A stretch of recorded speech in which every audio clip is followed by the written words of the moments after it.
simplemente saludar Perfecto.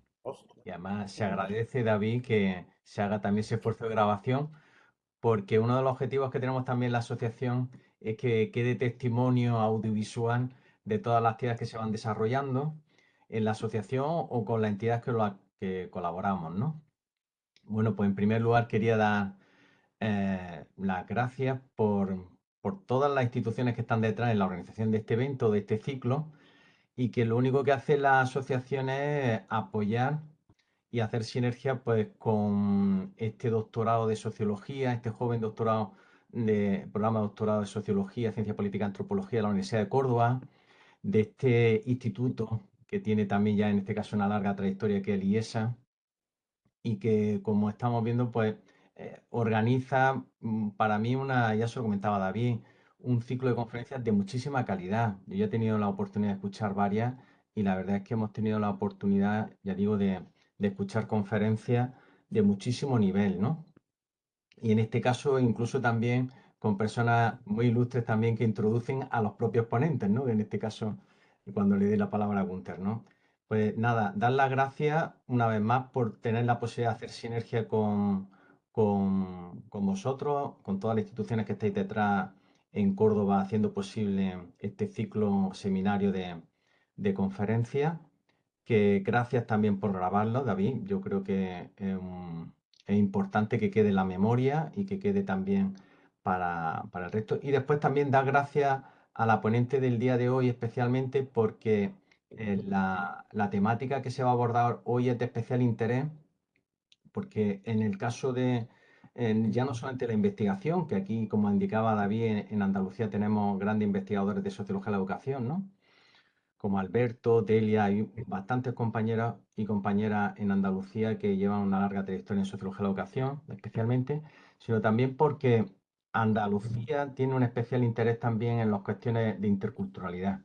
Por eso cuando he visto también la biografía de Silvia Smelke, me parece también que el aporte de este análisis comparativo que nos va a presentar junto con esa perspectiva de la calidad educativa e interculturalidad me parece que nos va a enriquecer a todos y ya por adelantado le doy las gracias por compartir sus conocimientos aquí en este rincón de Europa, en este rincón sur de Europa. Pues muchísimas gracias, Silvia, y le doy la palabra a Gunther, que le doy también las gracias por participar en este evento, que como ya decía David, cuando me lo comentó la propuesta, le da mucho lustre tener a otro ilustre presentando a Silvia, ¿no? A la ponente, ¿no?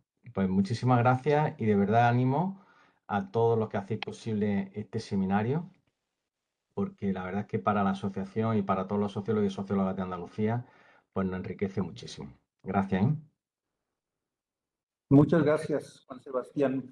Es un gran honor para mí presentarles a nuestra ponente invitada de hoy, Silvia Schmelkes, y paso a presentarles brevemente un resumen de su vasta bibliografía. Silvia es socióloga con maestría en investigación y desarrollo educativo por la Universidad Iberoamericana. Es investigadora de la educación desde 1970. Ha publicado más de 400 trabajos entre libros y artículos sobre los temas calidad de la educación, educación de adultos, formación en valores y educación intercultural. Fundó y fue coordinadora general de Educación Intercultural Bilingüe de la Secretaría de Educación Pública aquí en México, que es como el Ministerio Federal de Educación. Fungió como presidente de la Junta de Gobierno del Centro de Investigación e Innovación Educativa de la OCDE. Recibió la medalla Joan Amos Comenius, otorgada por la República Checa y por la UNESCO en 2008.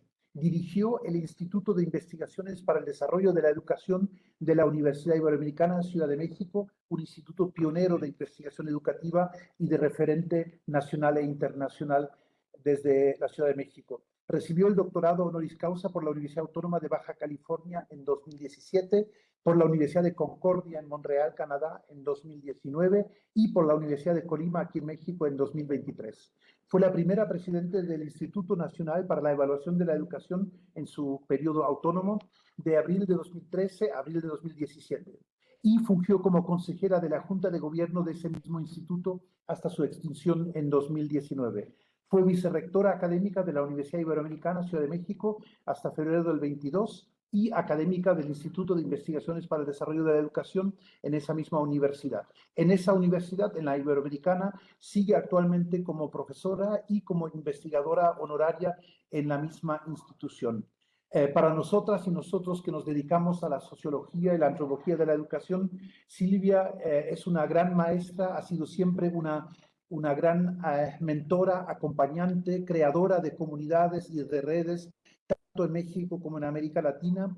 Ha trabajado como consultora en muchas iniciativas y agencias aquí en Veracruz, cuando en 2005 se creó la Universidad Veracruzana Intercultural. Ella también fue como mentora, una especie de madrina, entre comillas, participando en el Consejo Consultivo de la Universidad Veracruzana Intercultural, y en ese sentido es para mí un gran gusto y honor que en este seminario del programa de doctorado de Sociología, Ciencias Políticas y Antropología nos acompañe hoy con una ponencia sobre los desafíos de los sistemas educativos en el siglo XXI. Muchas gracias, Silvia, bienvenida, el micrófono es tuyo. Muchas gracias.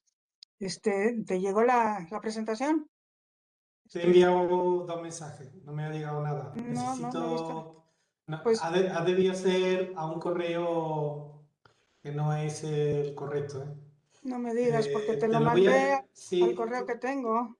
¿Me la quieres enviar a mí? Silvia, no me ha llegado nada. Creo que conviene que se lo mande a Gunther, ¿eh? ¿Te lo mando a Gunther? Sí, De te voy acuerdo. a poner... Sí, pero entonces me esperan un poquitito. Sí, sí. Cuidado. Que como ya pagué todo aquí, intentando lograr. Es que te he mandado un mensaje y no te habrás dado cuenta. No, sí, me abrí el chat y sí vi el mensaje y abrí el chat y ya no salía.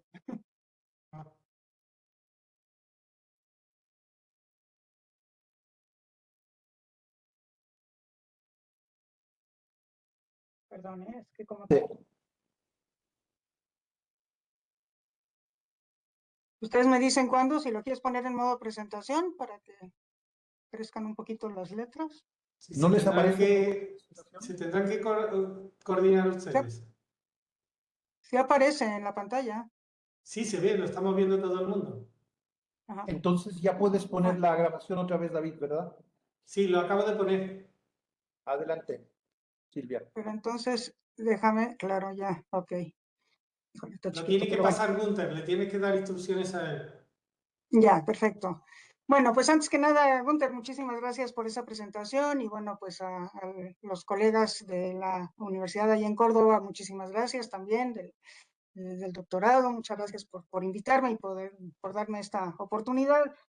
Pues advertir de antemano que lo que voy a presentar es una visión pues muy personal de los desafíos de los sistemas educativos en el siglo XXI. Para armar esta conferencia, pues desde luego que me he documentado un poco con los documentos de las organizaciones internacionales, de la OCDE, de la UNESCO, de UNICEF, del Instituto de Planificación Educativa de la UNESCO, pero finalmente lo que estoy presentando pues es una visión muy personal, y bueno, intento que sea una visión fundamentalmente global, ¿no? No me estoy centrando en México ni en América Latina, sino tengo una visión un poquito más amplia, más global, pero ustedes podrán comentar y criticar si esto se logra o no se logra. Pasamos a la siguiente, por favor.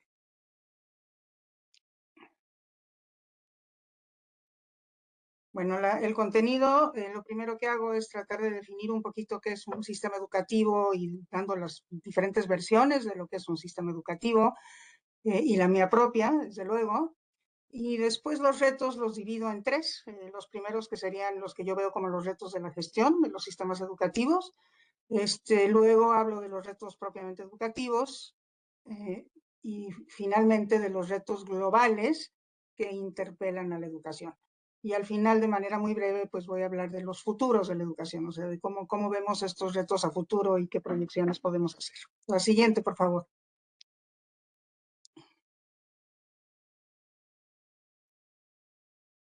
Bueno, un sistema educativo, pues yo digo que no es fácil definir un sistema educativo porque como sabemos, pues son siempre sistemas sumamente complejos y además hay marcos teóricos que pues están hasta cierto punto encontrados en su manera de interpretar lo que es un sistema educativo. Pero en todos los casos, pues se habla de un sistema complejo, ¿no? Se habla de que estamos frente a una realidad sumamente compleja donde hay múltiples actores, donde se interactúa con un contexto que a su vez es complejo y además es sumamente diverso, y que en el centro del sistema educativo lo que está es una función social, ¿no? El sistema educativo cumple una función social y hay una serie de demandas que proceden de la sociedad sobre el sistema educativo y que el sistema educativo intenta responder de una manera o de otra. La siguiente, por favor. Pero bueno, como les decía, pues hay diferentes marcos teóricos respecto de lo que es un sistema educativo. Está, digamos, el funcionalismo, la visión sistémica funcional, ¿no? En donde, bueno, de alguna manera se acepta, como en todos los casos, que son múltiples los actores, y que están también en contextos diversos y complejos, que son contextos que plantean demandas a la educación y al sistema educativo, y que la educación responde, ¿no? Mediante procesos que tienen resultados que a su vez retroalimentan las demandas que se hacen sobre el sistema educativo. Digamos, esa es la visión funcionalista, y lo que la visión funcionalista dice es siempre, pues la tendencia es al equilibrio, ¿no? Es a una respuesta que equilibre esas demandas y, bueno, puede haber conflictos, pero hay una tendencia a recuperar los equilibrios, ¿no? Por otro lado, pues está la visión sistémica desde la sociología del conflicto, la sociología más marxista, ¿no? Donde pues más bien la interpretación es que hay intereses encontrados en las demandas que se presentan al sistema educativo, ¿no? Y que esas demandas pues son diferenciales en cuanto al poder que tienen, ¿no? Están marcadas por su poder y eso genera pues una correlación de fuerzas especial dentro de esos sistemas educativos. Y entonces, pues los resultados de las decisiones que toma el sistema educativo son reproductoras del status quo, ¿no? Porque generalmente como entra en juego el poder, pues se reproduce ese poder que es el que genera la posibilidad de responder a las demandas, ¿no? Entonces, se interpreta, digamos, el sistema educativo como un sistema con una función fundamentalmente reproductora del status quo. Y luego, pues hay una visión más neomarxista, ¿no? Que está constituida por los neomarxistas como Althusser, como Bourdieu, ¿no? Que lo que le dan es poder a la superestructura que representa la educación, ¿no? La parte cultural de los sistemas sociales en términos generales, ¿no? Y la idea es que hay también resultados reproductivos, pero por la vía del trabajo superestructural sobre la cultura. Se crean culturas específicas que reproducen las realidades sociales. Y luego, bueno, pues hay una visión, además de esta, es una visión que yo le llamo visión optimista, que es la que manejan en los organismos internacionales, fundamentalmente la UNESCO, ¿no? Que dice que los sistemas educativos pueden ser muy racionales en su forma de planificar y en su forma de evaluar, y pueden diseñar, digamos, futuros distintos, ¿no? Que es lo que de alguna manera está sobre la mesa en este momento. Entonces, a través de la planeación, de la evaluación y de la prospectiva, los sistemas educativos pueden transitar hacia sociedades diferentes. Pasamos a la siguiente. Y bueno, yo tengo pues una interpretación personal de los sistemas educativos que no es contraria a ninguna de las anteriores, sino que retoma de ahí, ¿no?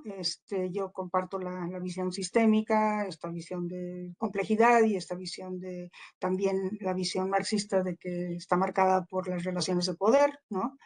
Pero a mí me parece que un sistema educativo puede reproducir o puede transformar, y que eso depende de varias cosas, ¿no? Depende de la orientación política de quienes están en el gobierno, digamos, quien está administrando los sistemas educativos, depende de las estructuras de poder y de la correlación de fuerzas, del grado de conciencia que sobre sus derechos a la educación tienen las poblaciones, los diferentes sectores poblacionales, y obviamente también del grado de la capacidad de presionar políticamente a los sistemas educativos de estos diversos sectores poblacionales. También depende de la historia de la relación entre la educación y la sociedad y lo que la sociedad en general ve que es posible lograr y demandar a la educación. de la permeabilidad a las presiones internacionales, también depende mucho de eso, ¿no? Y de la fortaleza democrática del contexto, porque si es un contexto democrático, pues entonces estas conciencias que se supone que tienen diferenciales los sectores poblacionales, pues se manifiestan de manera democrática o no, si el contexto no es democrático. Pasamos a la siguiente. Y bueno, ya terminado, digamos, esa primera parte, que es un poco hablar de los sistemas y en qué consisten, pues pasaría entonces a hablar de los retos y empiezo por los retos propiamente de gestión. Y a mí me parece que hay un primer reto de gestión que tiene que ver con la información que se produce, sobre la cual, bueno, que se convierte, digamos, en un insumo para la toma de decisiones políticas, ¿no?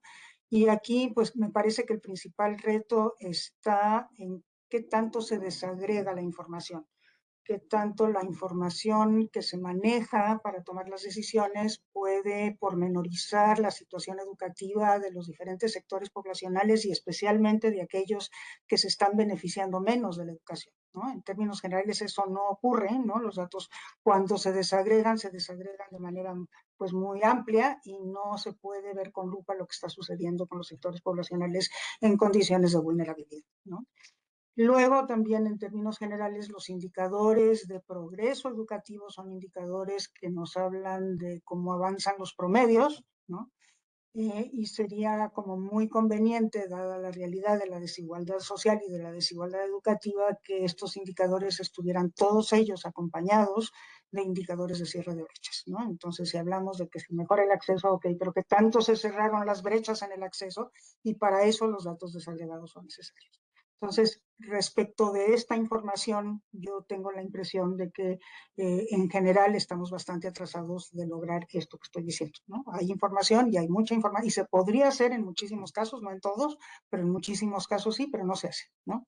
Entonces, bueno, esa es, digamos, una primera cosa, y aquí la academia pues es sumamente importante porque la academia es la que entra a desagregar cuando eso es posible, y como digo, no siempre es posible, dependiendo del grado de desarrollo de los sistemas de información nacionales, ¿no?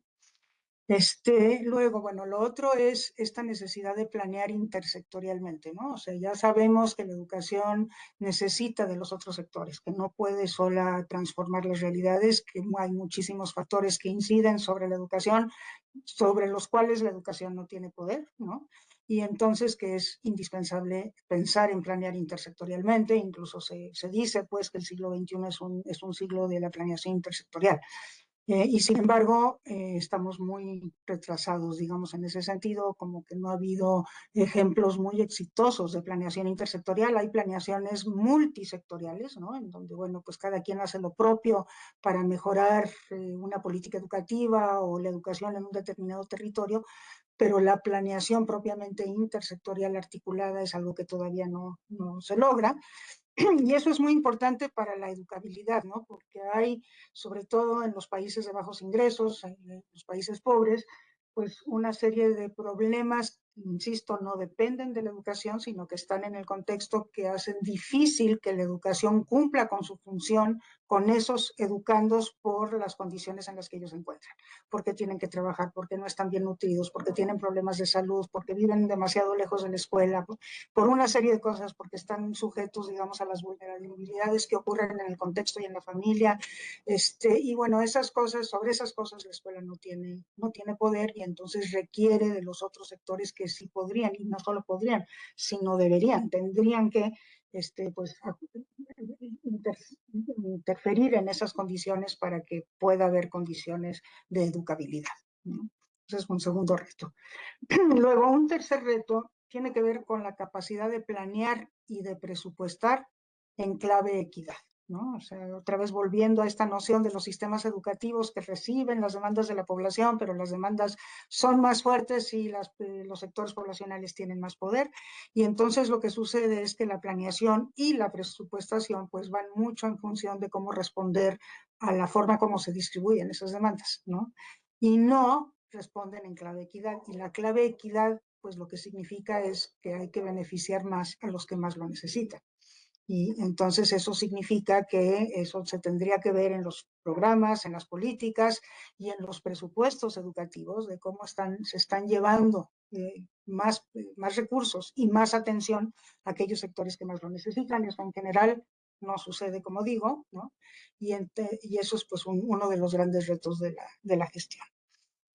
Luego, últimamente ha surgido esto que se llama las ciencias de la implementación, ¿no? Porque pues nos hemos dado cuenta que las grandes dificultades de la política educativa en el ciclo de la formulación de las políticas educativas están en su fase de implementación, no en la fase de diagnóstico ni en la fase de diseño y quizás tampoco en la fase de evaluación, sino que los problemas se encuentran en cómo se implementan, ¿no? En todos los actores, la manera como actúan todos los actores que intervienen en el proceso de hacer descender la política hasta llegar pues a las aulas, que es a donde tiene que llegar.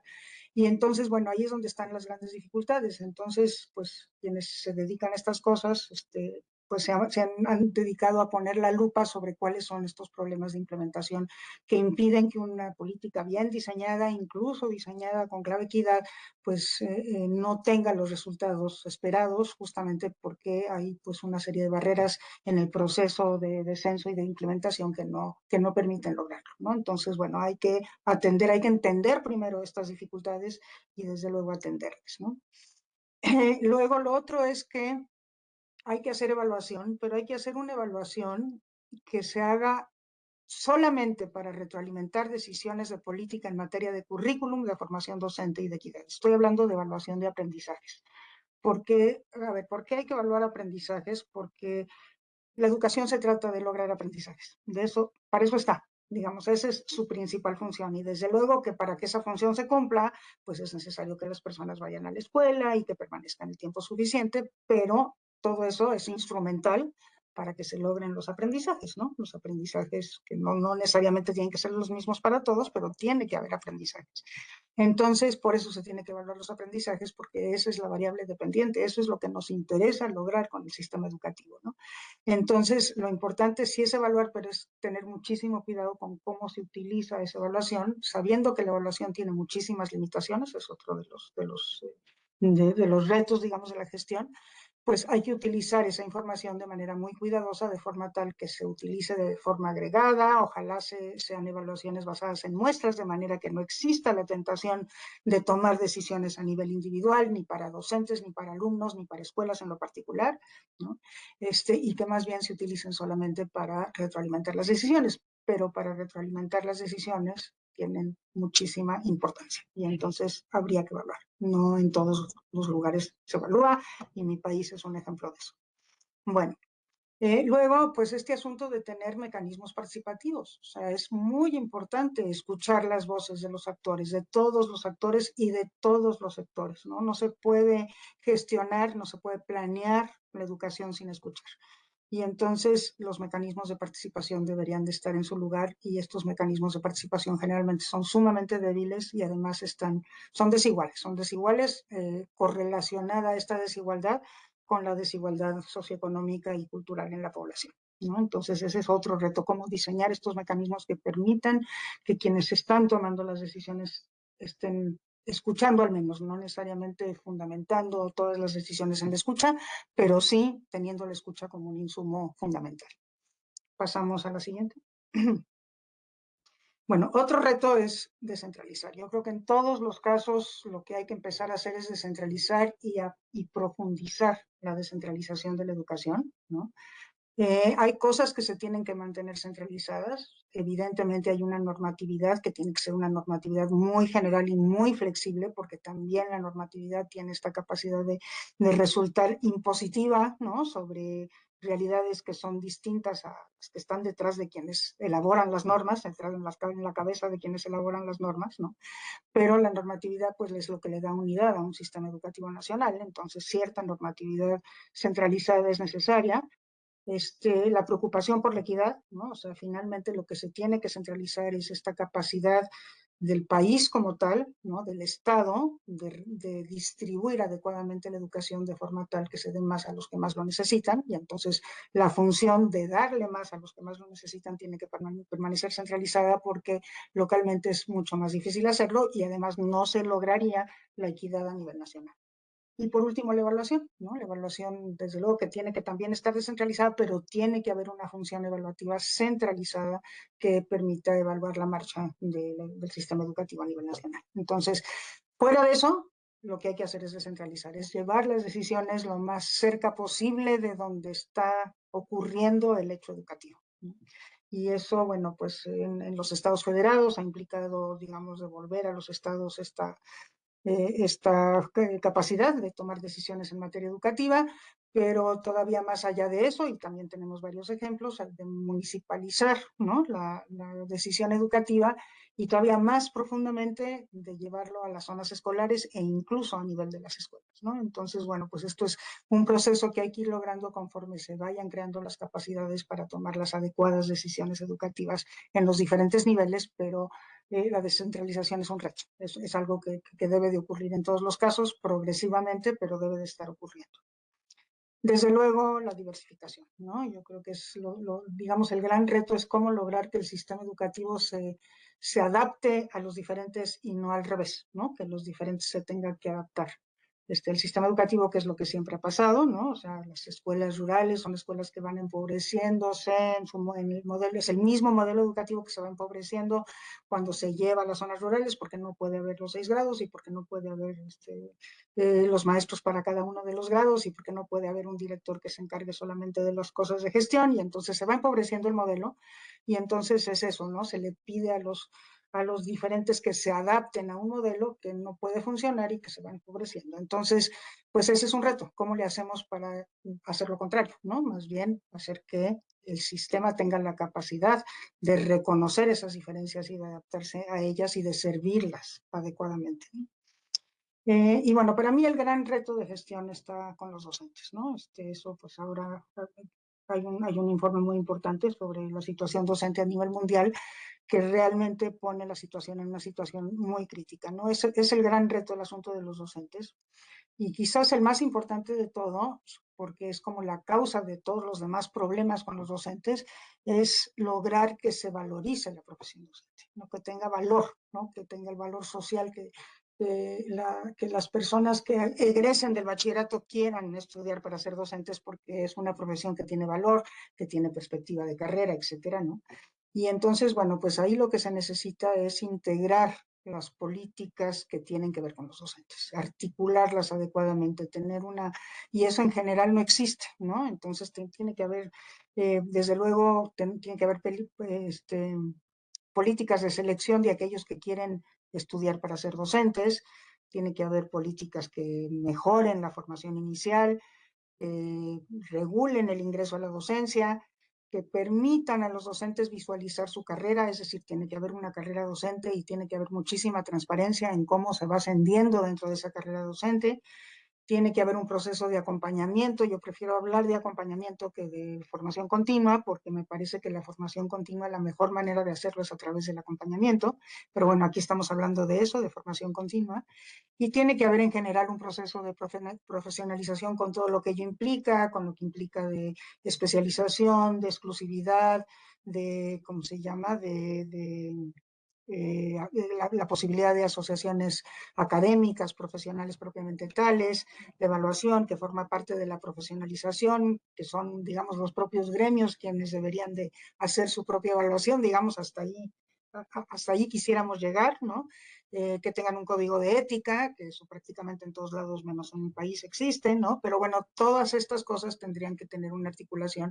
Lo más importante es cómo logramos que la profesión se valorice socialmente, cómo mejoramos las condiciones de trabajo, los salarios, la atención, la claridad de la carrera docente, porque en este momento lo que tenemos hay una escasez de docentes a nivel mundial, especialmente en determinadas áreas y para servir a determinados grupos poblacionales y a determinadas regiones, ¿no? Y la escasez de docentes, pues como imagínense ustedes, ¿no? Es una espada de Damocles sobre la posibilidad de hacer educación. Y luego, pues hay una altísima rotación, hay grandísima deserción de los docentes justamente por la falta de valoración. Y bueno, pues ahí tenemos un problema muy serio y creo que el principal reto de la gestión está, digo, si tuviéramos que empezar por algún lado, yo recomendaría comenzar por ahí. Es complicado porque es caro, ¿no? O sea, los docentes son generalmente el sector del gobierno que más personal tiene, las nóminas son carísimas, cualquier intento de aumentar, de mejorar los salarios, pues es un intento que afecta a las finanzas públicas de manera muy seria. Sin embargo, de otra manera, pues vamos a tener problemas educativos en adelante muy complejos. Pasamos a la siguiente, por favor. Bueno, hasta ahí los retos de la gestión. Y de aquí en adelante, que voy a tratar los otros dos retos, los retos que son propiamente educativos o del sistema educativo y los que son los que vienen de afuera, los que vienen de los problemas del mundo, digamos, de los dos tipos son fundamentalmente pedagógicos, ¿no? Y lo que, digamos, aquí la tesis que yo sostengo es que el principal reto entonces, general, el que abarca los próximos dos de los que voy a hablar, es que los sistemas educativos reconozcan que los retos son principalmente pedagógicos, ¿no? Porque en general no es así. O sea, quienes toman las decisiones, quienes están en planeación, quienes están en evaluación, quienes están no son pedagogos, ¿no? Y no tienen esta mentalidad más educativa de cómo se enfrentan estos problemas. Entonces, no todos los problemas que voy a mencionar son pedagógicos, pero la gran mayoría son de naturaleza pedagógica y pues el principal reto implica repedagogizar la educación, ¿no? O pedagogizar, porque nunca lo ha estado. Propiamente la política educativa propiamente no está. Entonces, ok, pasamos a la siguiente.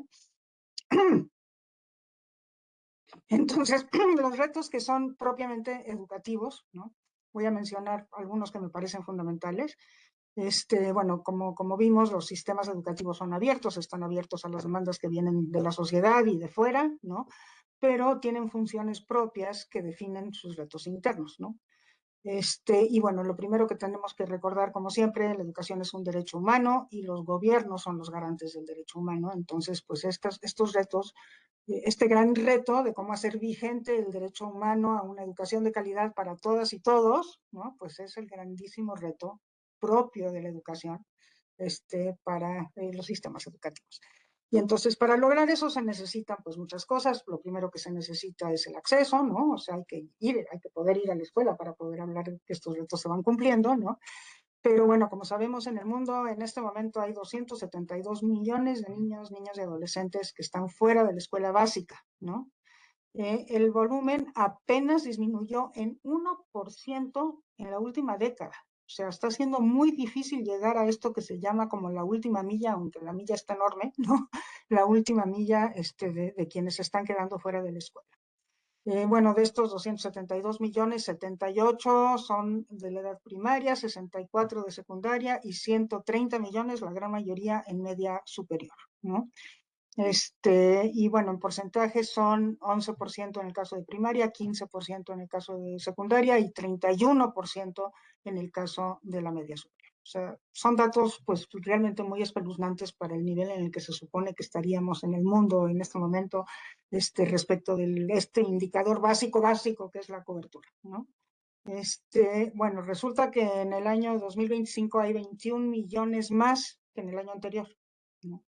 Y bueno, obviamente para atender este problema de acceso, pues hay que hacer planeación territorial, atención a la demanda emergente como la migración, los desplazamientos por desastres naturales, los refugios por guerras y por violencia, ¿no? Que de alguna manera no solamente están haciendo aumentar esta cifra, más allá de quienes de por sí ya estaban fuera de la escuela y pues hay que encontrar la manera de atender eso, ¿no? Que ha resultado problemático. Esa es la verdad.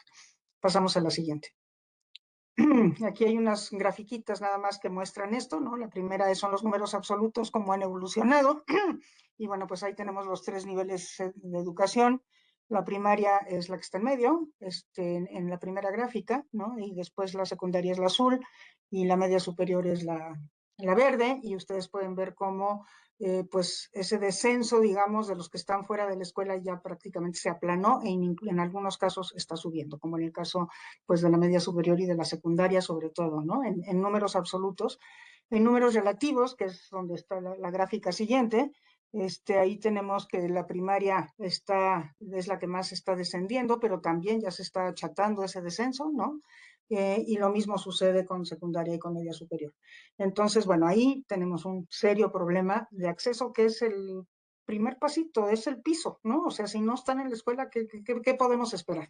¿No? Entonces, bueno, aquí tenemos un problema muy grande, desde luego desigualmente distribuido en el mundo. El África subsahariana quizás es la que está en peores condiciones, después quizás el sureste asiático y después vienen los países latinoamericanos. Bueno, los países del primer mundo, del norte global, están en otras condiciones. Ya pasamos a la siguiente. Bueno, el siguiente problema es el de la permanencia, ¿no? O sea, no basta con que vayan, sino que tienen que permanecer el tiempo suficiente para terminar el ciclo obligatorio, ¿no? Y bueno, pues de hecho muchas de las personas que están fuera de la escuela tuvieron en algún momento acceso, pero no permanecieron. O sea, el sistema de alguna manera los expulsó, ¿no? Son niñas y niños y adolescentes que no pudieron permanecer por razones, digamos, externas, o sea, tuvieron que salir o por razones propias de la escuela. Desde luego que el COVID-19 agravó la situación y todavía no nos recuperamos enteramente de todo lo que se perdió durante la pandemia, ¿no? El porcentaje, obviamente, de la falta de permanencia en los países que están en el sur global, pues es muchísimo, muchísimo mayor. También en el mundo, las niñas tienen mayores barreras, tanto para acceder como para permanecer. No es el caso en América Latina, por ejemplo, pero en el mundo en general sí es el caso, ¿no? El reto es retenerlos, ¿no? O sea, ¿cómo se le puede hacer desde la escuela para enfrentar esos problemas que son externos, que los sacan, ¿no? Y cómo enfrentar los problemas que también les son propios y que también los expulsan. Entonces, el reto es cómo se retiene, ¿no? Entonces, bueno, sobre todo lo difícil es cuando las causas son externas, ¿no? La pobreza, la desnutrición, la necesidad de trabajar, los conflictos, los desplazamientos, ¿no? Pero no hay que olvidar nunca que también hay causas escolares, ¿no? El maltrato, la violencia, la misma falta de aprendizaje, el estar ahí con este sentimiento de futilidad, de que de nada sirve venir a la escuela porque no estoy aprendiendo nada, ¿no? Esas son causas internas muy poderosas, no tenemos idea de cómo aquilatar cuánto es un porcentaje y cuánto es otro, pero por ejemplo aquí en México, en la media superior, quienes salen se dividen justamente a la mitad entre quienes salen porque tienen que trabajar y porque razones económicas, y quienes salen porque la escuela los expulsó, porque no les gustó lo que estaba sucediendo dentro de la escuela o porque los estaban maltratando, etcétera. Entonces, no hay que despreciar las causas internas. Pasamos a la siguiente, por favor.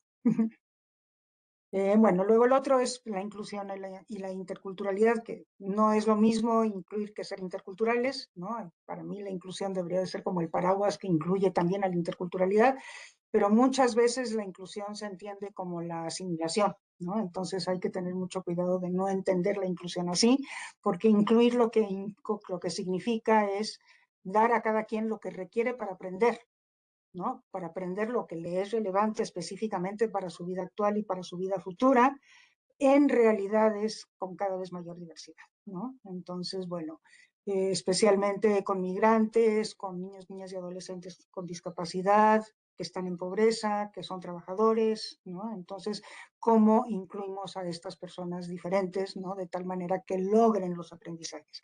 Incluir es tener los sistemas para poder lograr estos aprendizajes también con ellos. Y interculturalidad significa atender con pertinencia lingüística y cultural a quienes no pertenecen a la cultura dominante, ¿no? Entonces, bueno, pues tradicionalmente no ha sido así, tradicionalmente los sistemas educativos han sido pues coloniales o neocoloniales y entonces han impuesto la cultura nacional o la cultura general a estas culturas diferentes, ¿no? Y entonces, bueno, pues eso es lo que se tiene que cambiar porque de esa manera no, digamos, no hay un aprendizaje relevante, ¿no? Y entonces es una de las causas también de falta de permanencia. Por ejemplo, la lengua. Yo me impresioné cuando estaba preparando esta conferencia y no sabía este dato. El 40% de los niños y niñas a nivel mundial toman clases en una lengua diferente a la suya. diferente a la materna, ¿no? Entonces, bueno, pues es muy difícil aprender en esas condiciones, ¿no? Muy, muy difícil. O sea, llegan generalmente monolingües a la escuela y se tienen que enfrentar a una enseñanza que es en una lengua totalmente distinta, ¿no? Entonces, bueno, tarde o temprano la van a aprender si logran permanecer el tiempo necesario para que ese clic, que es un clic, que sucede de repente, empiezan a entender, se pueda dar, ¿no? Pero la verdad es que muchos de ellos salen antes, ¿no? Y ese es un problema muy serio. Y lo otro es pues el respeto a la cultura, ¿no? El tener los contenidos culturales propios, el propiciar el diálogo entre lo que cada uno sabe y lo que la escuela está de alguna manera entregando, los que se llaman los diálogos epistémicos, y la descolonización de la escuela, el evitar que haya esta imposición cultural y más bien que se aproveche la diversidad cultural para enriquecer la propia escuela y pues el sistema educativo como tal. Y la interculturalidad también significa formar a los que no pertenecen a culturas minoritarias, formarlos en el respeto a la diversidad y que esto es pues la población mayoritaria, ¿verdad? O sea, eso también es la interculturalidad. Entonces estos son retos pues absolutamente fundamentales porque la ausencia de ambos es causa o del no acceso o de, sobre todo, de la falta de permanencia. Pasamos a la siguiente.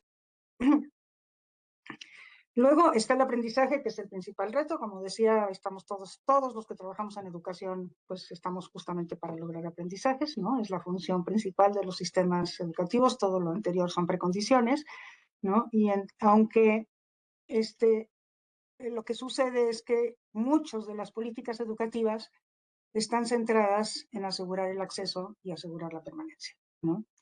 No en asegurar los aprendizajes. Por eso hablaba yo de la necesidad de pedagogizar la política pública, ¿no? Como lo que importa es lograr los aprendizajes y como el hecho de poder estar logrando aprendizajes es también un mecanismo para asegurar, para atraer y retener, ¿no? Entonces, pues eso es lo que importa, lograr los aprendizajes relevantes y con todos y todas, ¿no? Y de hecho, pues yo creo que tenemos que entender el derecho a la educación, que es el derecho a una educación de calidad, como el derecho a aprender, ¿no? Ahí es a donde se ve la calidad de la educación. Y bueno, pues el aprendizaje supone también equidad, ¿no? Tenemos que atender mejor y que darle lo que cada quien necesita, sobre todo a los que más lo necesitan, a los que más barreras tienen para efectivamente lograr los aprendizajes.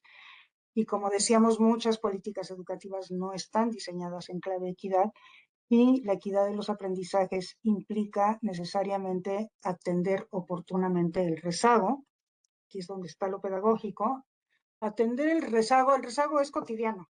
Es una cosa que se presenta un día que un niño no va a la escuela o que si va a la escuela y no entendió, ¿no? Y no se le atiende al día siguiente, ¿no? Y entonces se va acumulando, el rezago se va acumulando y al final del año escolar o bien se reprueba, ¿no? Y entonces la reprobación pues nunca ha mejorado los aprendizajes, siempre quienes han reprobado y quienes tienen extra edad están por debajo de la media, ¿no? Entonces eso no es solución.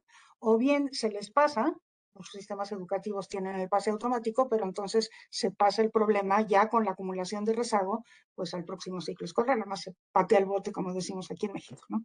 Entonces, la verdad es que la equidad que supone esto implica atender el rezago oportunamente. Los docentes tienen que estar muy al pendiente de quién se está rezagando para poder planear de forma tal que se le pueda atender y se ponga al corriente lo más pronto posible, oportunamente. Entonces, eso tiene que ver, eso es, digamos, como el mecanismo equitativo dentro del aula, ¿no?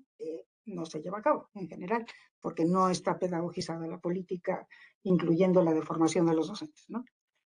Luego, el énfasis clarísimamente tiene que estar en aquello que proporciona las bases para seguir aprendiendo, que son los que se llaman los aprendizajes fundacionales, que tienen que ver con la lectoescritura y el cálculo, pero no solamente.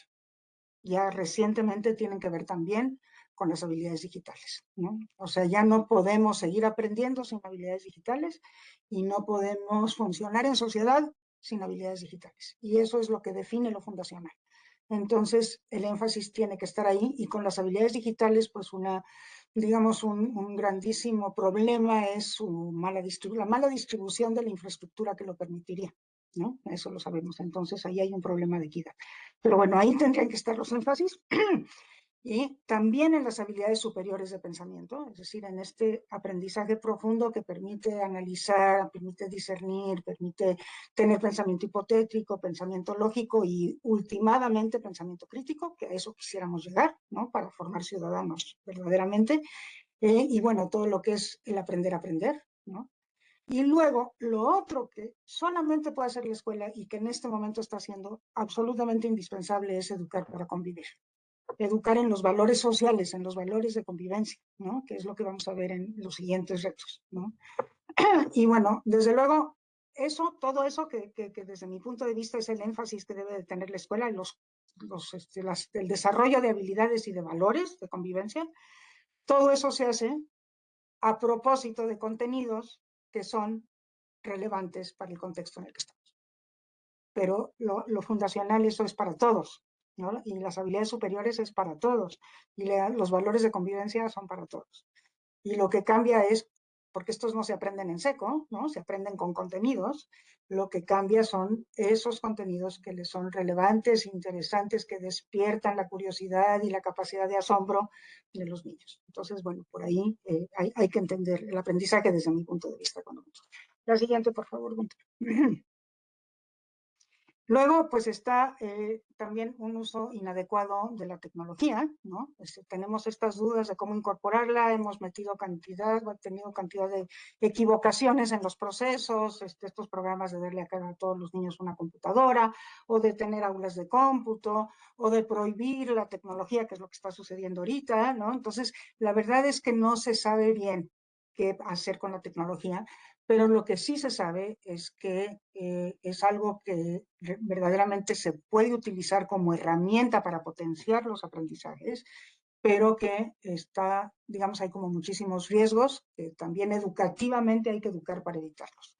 Entonces, todo esto es un riesgo. ¿Qué hacer con la tecnología educativa? Hay que hacer algo, es necesario incorporarla, es necesario formar en habilidades digitales, pero es necesario también, pues, evitar los riesgos. Entonces, pues bueno, este es todo un aspecto de retos, ¿no?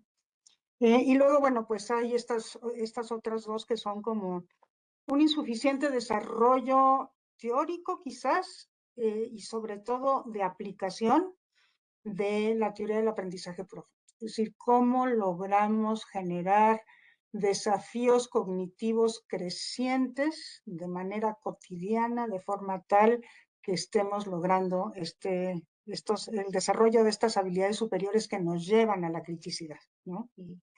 Y lo mismo se puede decir respecto de la pedagogía de los valores, ¿no? O sea, insuficiente desarrollo teórico comparado con lo cognitivo, sí, eso es bastante menos, pero sí hay, y eso que hay se aplica poco, ¿no? Ese es el otro reto.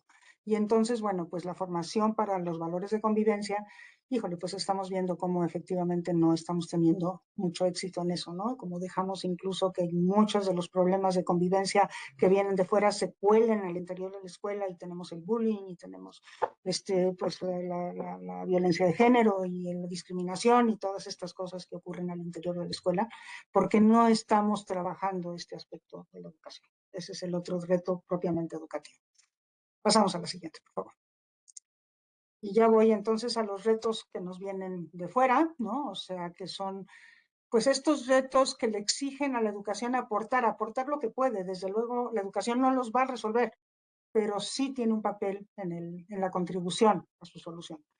Y entonces aquí es donde, también nos tenemos que plantear no solamente los retos propiamente educativos, sino también cómo estamos respondiendo a estos retos, pues que son problemas del mundo, problemas de nuestras sociedades, ¿no? Y bueno, un primero que tenemos como reto del mundo es la desigualdad, ¿no? Ya se reconoce como tal la desigualdad, la falta de permeabilidad de las sociedades, la fuente de pobreza, es una fuente de pobreza y una fuente de conflictividad social, ¿no? Y entonces es algo que pues hay que atender, ¿no? Y la educación sí se ha visto como con el potencial, que no siempre lo cumple, pero con ese potencial de ser un igualador social, ¿no? Y entonces que puede aportar a responder a este problema de desigualdad que genera pobreza. Pero para lograr esto, lo que necesita es distribuir equitativamente, dando más y mejor a los que menos tienen, una educación de calidad, que es la educación que produce aprendizajes. Es decir, no vamos a lograr que la educación sea un igualador social si no pedagogizamos el asunto, si no logramos mejores aprendizajes, de estos de los que ya hablé. Y si no, sobre todo, distribuimos bien eso, y para distribuir bien eso, tenemos que atender mucho más, pero mucho más a los pobres, porque justamente ahí es donde las condiciones en el hogar y en el entorno no son condiciones de educabilidad y no están las condiciones dadas para que los niños aprendan en la escuela. Entonces ahí es en donde más esfuerzos, sobre todo intersectoriales, tenemos que hacer. Entonces ese es un gran reto. Perdón, la siguiente pregunta, por favor. Luego el otro es cómo construimos sociedades interculturales. Nuestras sociedades están siendo cada vez más diversas. Las sociedades que ya eran diversas ahora se están reconociendo como tales, ¿no? Entonces, en general hay una conciencia mucho mayor de esta diversidad. Entonces, pues hay que ir construyendo estas sociedades interculturales que se finquen en el respeto, en la valoración de la diversidad, en una educación antirracista y al mismo tiempo en una educación que valora y salvaguarda la diversidad cultural y lingüística, entendiendo que esa nos enriquece a todos y proporciona incluso soluciones que digamos, la cultura dominante no tiene para problemas tales como los problemas que tenemos de medio ambiente, ¿no?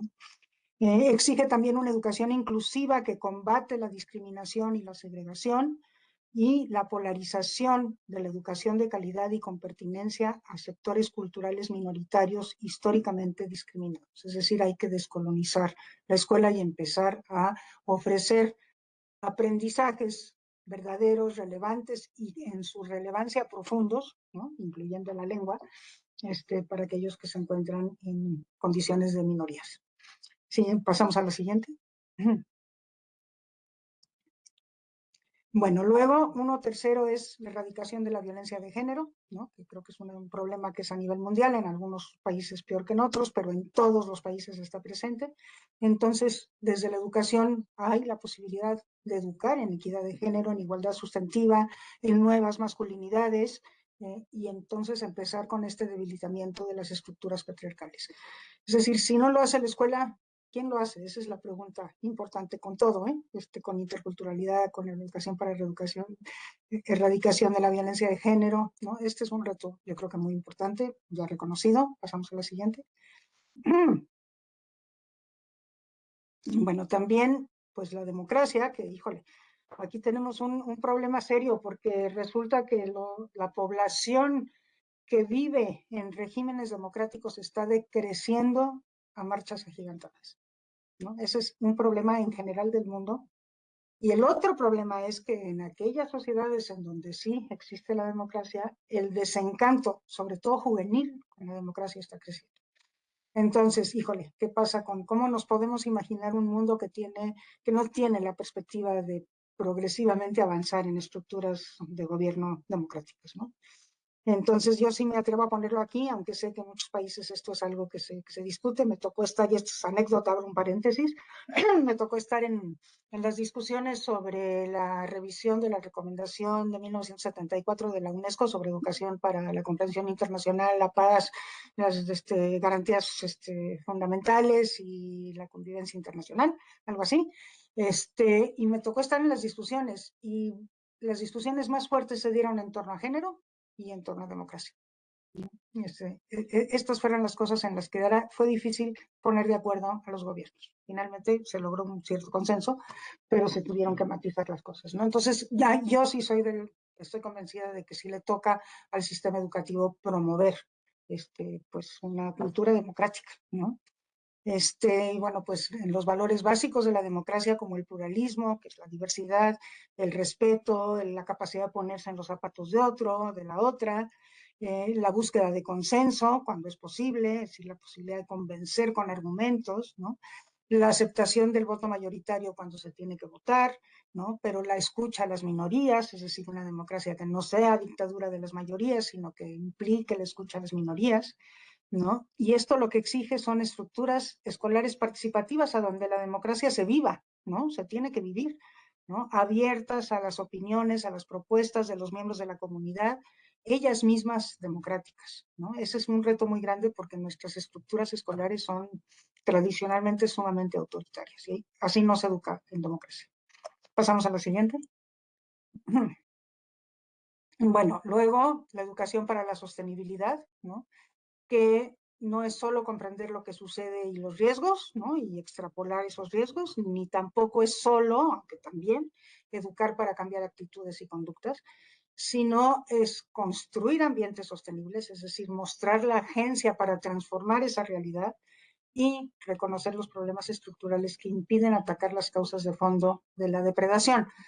¿Y por qué digo esto? Porque si vamos a formar para la democracia es a través de los procedimientos democráticos como se atacan estos problemas estructurales. No hay otra manera. Y estos son los fundamentales causantes, digamos, de nuestro deterioro ambiental. Entonces, bueno, es todo un tema el asunto de la educación para la sostenibilidad, pero otra vez, si no lo hace la escuela, ¿quién lo hace?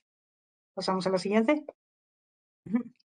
Y luego, pues evidentemente la educación para la paz. Bueno, ahora ustedes han leído las noticias de lo que pasa en México, entonces estamos especialmente preocupados, pero pues todos leemos todos los días las noticias de lo que pasa en el mundo y también estamos terriblemente preocupados y entonces pues no es que la educación vaya a solucionar eso, pero sí puede crear una cultura de paz, puede contrarrestar la cultura de la violencia, ¿no?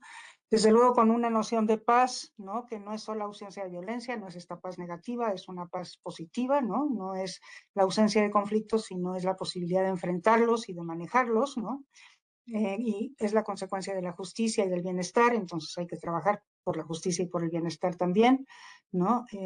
Bueno, y luego las estrategias, estas tres para formar para la paz, ¿no? Que son, por un lado, el peacekeeping, perdón, ¿no? Que es cómo contenemos la violencia, que eso efectivamente lo tenemos que hacer en la escuela, tenemos que tener protocolos y tenemos que tener reglamentos y estas cosas, ¿no? Pero luego está el peacemaking, ¿no? Que es cómo creamos ambientes de paz, ¿no? Al interior de la escuela, como la escuela misma es un ambiente de paz. Y el tercero, que es el peace building, ¿no? Que cómo educamos para construir paz, cómo formamos constructores de paz que puedan actuar como tales en todas sus esferas de acción. Pasamos a lo siguiente. Y bueno, pues aquí educar para construir paz pues requiere un alto desarrollo cognitivo, no es una cosa diferente del alto desarrollo cognitivo, que dé lugar pues a un pensamiento crítico, es indispensable para crear constructores de paz. Y también educar para construir paz requiere una formación ética que es capaz de movilizar a la acción desde una exigencia de congruencia. Involucra las emociones porque demanda la compasión, la pasión e incluso la rabia controlada, ¿no? Para lograr un involucramiento profundamente humano. Y todo esto conduce a prevenir una cultura de violencia y más bien a construir una cultura de paz, que pues es una demanda que yo creo que las sociedades le hacen a la educación. Pasamos a la siguiente. Y bueno, dos cosas al final sobre las grandes incertidumbres. Una cosa que no he mencionado y que ustedes estarán diciendo y dónde queda, es justamente la preparación para el trabajo, ¿no? O sea, a la educación pues quizás es la principal demanda, ¿no? La demanda más importante es tú formarlos para que puedan sobrevivir y para que puedan vivir bien y para que puedan ascender en la vida, ¿no? Y para que puedan tener una vida mejor que la que tuvimos nosotros los padres, ¿no? Y sin embargo yo la pongo aquí como una enorme incertidumbre. La pongo como una enorme incertidumbre porque el mercado de trabajo, perdón, el mundo del trabajo, el mundo laboral, está cambiando a una velocidad muy impresionante y no tenemos la manera todavía de agarrarlo desde el sistema educativo para poder tener la capacidad de prever lo que se necesita. Y como estamos formando generaciones que deben de trabajar dentro de algunos años, no inmediatamente, pues eso se vuelve especialmente difícil, ¿no? Entonces, bueno, pues la preparación para el trabajo, más bien como el reto es cómo le hacemos para poder hacer aquello que está cambiando a una velocidad terrible y frente a una labor que es una labor generacional. Entonces, bueno, eso lo pongo como una gran incertidumbre, que es un reto enfrentar esta incertidumbre también. Pasamos a la siguiente. Y la otra, muy relacionada, pues es la gran incertidumbre de la inteligencia artificial, ¿no? O sea, la verdad es que la rapidez de su avance es algo verdaderamente insólito. Todos los días es algo nuevo lo que puede hacer, ¿no? Y además se vuelve cada vez más autónoma y hace cosas por su propia cuenta, ¿no? Cada vez es capaz de más, ¿no? y pues no la podemos ignorar, ¿no? Tampoco la podemos dejar fuera de la escuela y el gran problema es cómo la metemos, ¿no? Cómo la aprovechamos, porque sabemos que la podemos aprovechar, pero por otro lado, cómo evitamos la pérdida de calidad, que es un riesgo, ¿no? De que nada más hagamos recorte y pega, la profundidad en los aprendizajes, porque pues nos está resolviendo prácticamente todo, y de manera muy importante cómo educar en el uso ético de la inteligencia artificial, cómo vincular su desarrollo a la formación para el trabajo y cómo priorizar la agencia humana sobre la tecnología en términos generales. Yo no tengo respuesta, o sea, creo que ninguno de nosotros, pero justamente lo planteo como un reto de incertidumbre. ¿Cómo le hacemos para poder enfrentar esto que ahorita pues es una de las cosas más importantes que está sucediendo en nuestro mundo? Y bueno, ya estoy cerrando, pasamos a la siguiente. Como síntesis y reflexión, pues bueno, hemos visto estos 4 tipos de retos de gestión, educativos, los problemas del mundo y las 2 incertidumbres que se convierten también en retos, ¿no? Y pues a mí me parece, o yo espero que lo que haya quedado claro es que los retos de la educación, pues son los retos de la civilización actual, no son otros, son esos mismos, ¿no? Y son retos complejos. Por eso también son inciertos, ¿no? Porque ya nos decía Morán que una de las características de la complejidad es la incertidumbre, junto con la diversidad, ¿no? Y el cambio. Pero para los sistemas educativos, pues estos retos, pues ha sido mi insistencia, ¿no? Se traducen en pedagogizar las políticas públicas. Yo creo que eso es una manera importante de resumir lo que yo quise transmitir ahora con ustedes esta tarde, y también en lograr la vigencia del derecho humano a una educación de calidad, ¿no? Digamos, ese es el rol del Estado, eso es lo que tiene que garantizar, el Estado es el garante del derecho, entonces eso es lo que le tenemos que pasar, ese es el gran reto.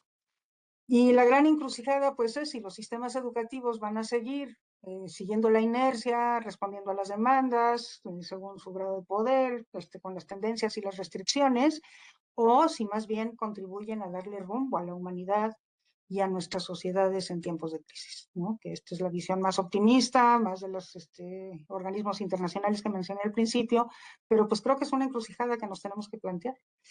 Yo creo que tenemos que estar de acuerdo con que los sistemas educativos tienen un gran potencial para transformar, que solos no pueden, pero que sí pueden asumir el liderazgo de la articulación de los demás sectores. Y bueno, pues creo que al final mi última frase es que tenemos que acordarnos que en el sistema educativo pues estamos todos los que trabajamos en educación o los que participamos de la educación, y pues todo esto es responsabilidad de todos nosotros. Muchas gracias, les agradezco mucho. Muchas gracias, Silvia, por tu extraordinaria conferencia, que espero que le haya resultado satisfactoria a las personas que nos acompañan en esta tarde. Voy a preguntar, hay varias personas alguna persona que ha manifestado por aquí su interés en preguntar, pero en cualquier caso le anticipo tanto a Gunther como las personas que le acompañan, doctorado y profesorado en su universidad, como a Juan Sebastián Fernández Prado, si igualmente quieren intervenir. Yo, entre tanto, lo hagan Gunther o Juanse, voy a habilitar a Raquel Latorre, a la profesora Raquel Latorre, por si quiere posteriormente intervenir, ¿vale? Está muteado, ¿eh, Juanse? Nada, nada, agradecerle a Silvia, pero vamos, si tiene la palabra Raquel Latorre, dale la palabra a ella, lógicamente. Muchísimas gracias, Silvia, ¿eh? Hola, bien. Te Sí, escuchamos, ¿no? escucho bien. Bueno, muchas gracias, Silvia, en primer lugar. Creo que ha sido una conferencia que permite abrir como un montón de focos, ¿no? de intervención, y también como ese cierre tan motivacional de que, bueno, podemos hacer muchas cosas, ¿no? Desde la educación. Te quería plantear algunas dudas en relación a esto que comentabas de la importancia de descolonizar también los sistemas educativos. Bueno, en España tenemos también como esa parte de todavía, ¿no? Problemas de reconocimiento histórico, como de esos procesos colonizadores. No sé qué ideas se te ocurrían que podíamos utilizar, ¿no? También para desligarnos un poco de esa colonización a la hora de, bueno, pues, de enseñar y de educar. Híjole, pues sí. Bueno, yo creo que pues hay muchas maneras de colonizar, ¿no? Yo creo que se colonializa desde la manera como se organiza la educación, ¿no? Cómo se organiza el conocimiento, ¿no? Cómo se divide en asignaturas, cómo se transmite el conocimiento, ¿no? Se transmite pensando que hay una persona que tiene el conocimiento y los demás pues lo están recibiendo y lo tienen que repetir, en fin, ese tipo de cosas. Entonces, en la misma forma, digamos, se está colonizando y evidentemente pues en los contenidos, ¿verdad? Los contenidos educativos pues son contenidos fundamentalmente creados por la sociedad occidental, ¿no? Y digamos que por otro lado, el propósito de la educación, ¿no? El propósito de la educación es lograr que todos los estudiantes aprendan lo mismo y eso mismo es eso, ¿no? Que está, que pues viene, digamos, de la sociedad occidental y entonces todo el mundo se tiene que adaptar a esa y asimilar a esa sociedad occidental para decir que ha pasado por el sistema educativo con éxito, ¿no? Entonces hay como ahí muchísimas cosas, es todo un entramado. Entonces, bueno, pues a mí me parece que hay que ser consciente del entramado nomás, ¿no? Como para saber cómo se van pues desanudando esa madeja. Y específicamente respecto de los contenidos, pues sí me parece que aquí hay un asunto, yo siempre he dicho que son como tres pasitos, ¿no? El primer paso es conocer, ¿no? Porque el asunto es que ni siquiera conocemos el valor que está del otro lado en aquellas personas otras, ¿no? No los conocemos, entonces, pues tampoco hay la posibilidad, pues ni de respetar ni de valorar, porque si no se conoce, ¿cómo se va a hacer eso, no? Entonces, lo primero que hay que hacer es conocer y no hay mejor manera de conocer que escuchar y entablar diálogos, ¿no? O sea, acercarnos a lo que son esas culturas distintas, a lo que tienen que aportar, a la manera como entienden el mundo, cómo visualizan la gobernanza, cómo entienden la naturaleza, o sea, todas estas cosas que sabemos que son diferentes, pero que no las conocemos a fondo. Y eso nos impide respetar y valorizar, que son los otros dos pasos, ¿no?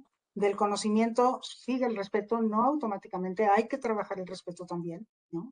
Hay que trabajar este asunto de que toda persona y toda cultura, por el hecho de serlos, tienen derecho a ser respetados por su dignidad intrínseca, ¿no?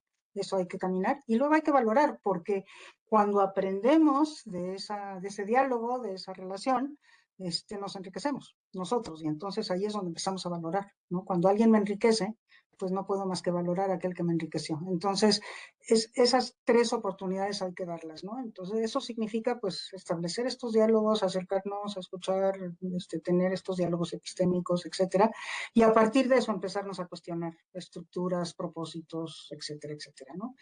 Entonces, pues eso se hace de abajo para arriba, ¿no? O sea, creo que las políticas públicas pueden ayudar a poner las condiciones para que eso se dé, pero a donde se hace es en el aula, es en la comunidad, es en las relaciones interpersonales, ¿no? Eso es lo que puedo aportar. Aquí está Gunther, que puede aportar mucho más. Muchísimas gracias, Silvia. Muchas gracias, Silvia y Raquel. A ver, hay aquí alguna... Sara Pasadas también. Juanse, si quieres comienza tú y luego le doy la palabra a Sara, ¿vale? Sara estaba antes, pero vamos, que lo que tú veas, David, si...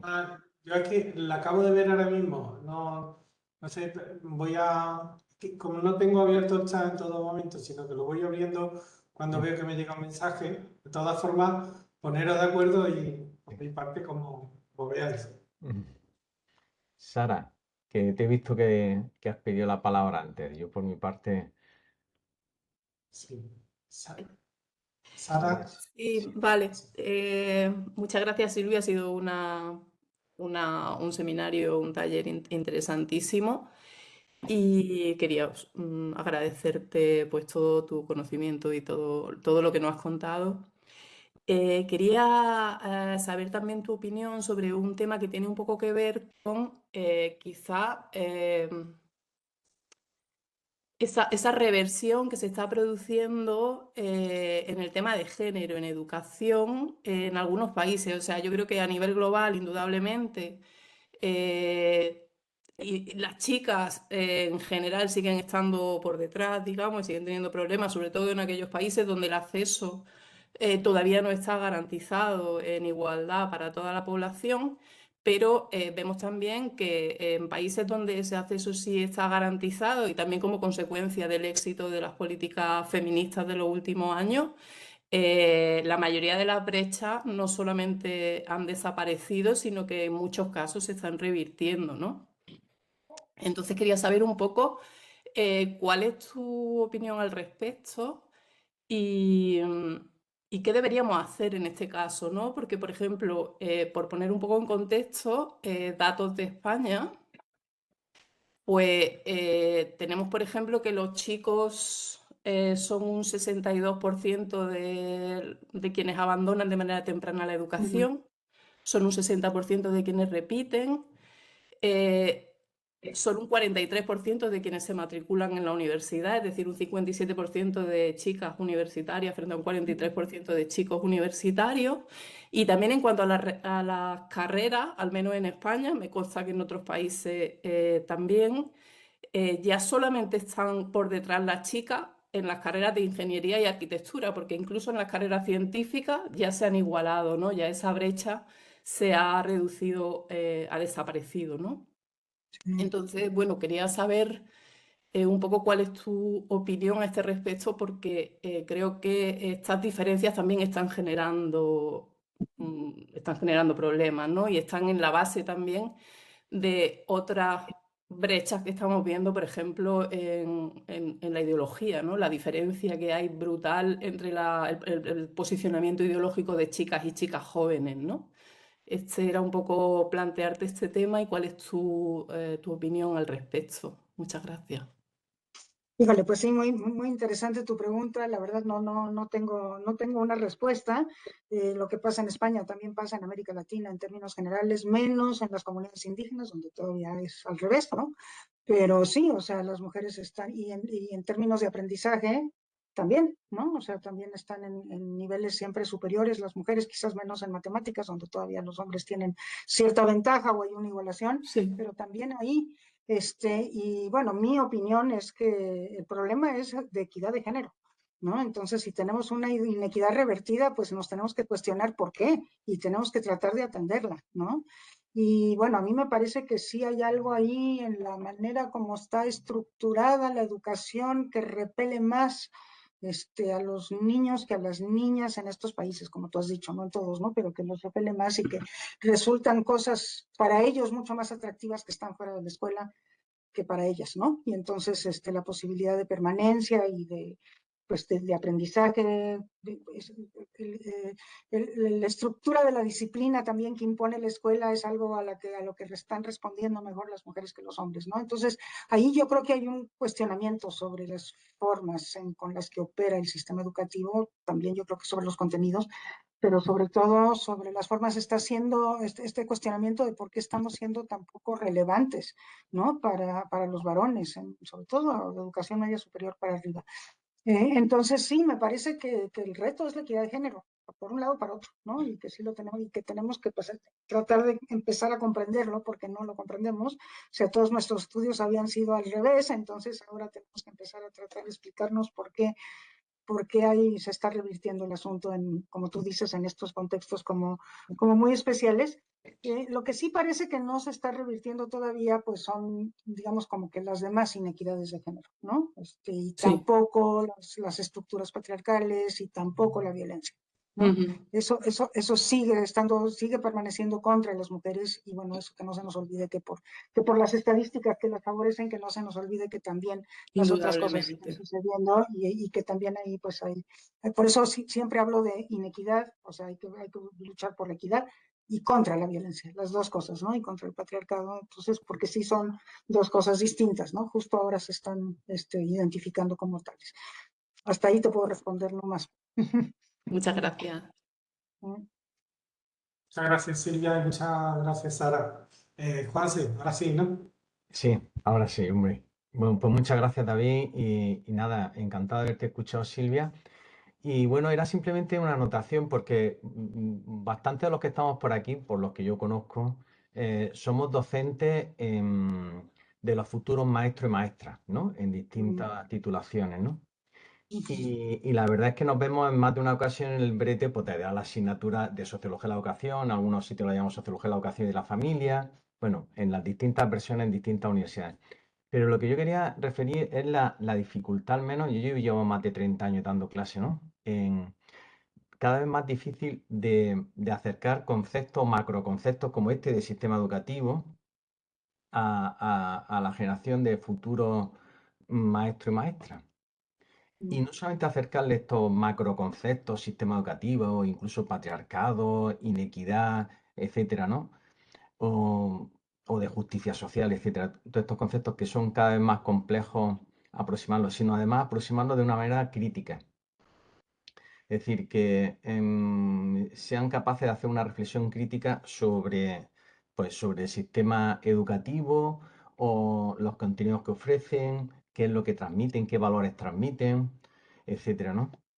Entonces, la cuestión era, también es verdad que es una pregunta muy genérica y una pregunta que no tiene a lo mejor una respuesta ahora en este contexto, pero bueno, saber de estrategia, modos de hacer para aproximar un sentido crítico de todos estos macroconceptos como el sistema educativo, la inequidad que pueden generar, las transformaciones que podría hacer, etcétera. Todo esta cuestión, acercárselo a los futuros maestros y maestras de estrategia.